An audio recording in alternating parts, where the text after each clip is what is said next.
keputusan penyidik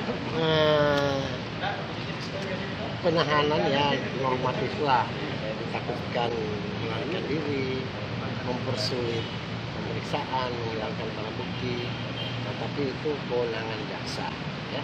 Kita yang pengacara melihat fakta ya, saya bermohon pengalihan penahanan. Mudah-mudahan surat saya ini mendapat perhatian. Penangguhan begitu? Ya, pengalihan penahanan dari tahanan rutan ke tahanan kota.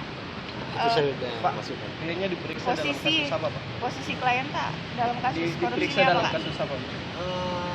Dianggap dia korupsi terhadap dana aspirasi anggota DPR Kabupaten Jeneponto untuk tahun anggaran 2013. 2013 itu berapa? Posisinya klien tak pada saat itu apa, Dia Pak? berperan sebagai apa Pak? Posisi klien saya itu tidak jelas. Dia kan menurut di pemeriksaan itu ada dana aspirasi, tapping block itu dari tempat yang satu dipindahin ke tempat yang lain. Pasal yang dikenakan, Pak? Pasal yang dikenakan? Undang-undang korupsi di ayat 3-nya. Ayat 3-nya. Iya. Berapa Pak ancamannya?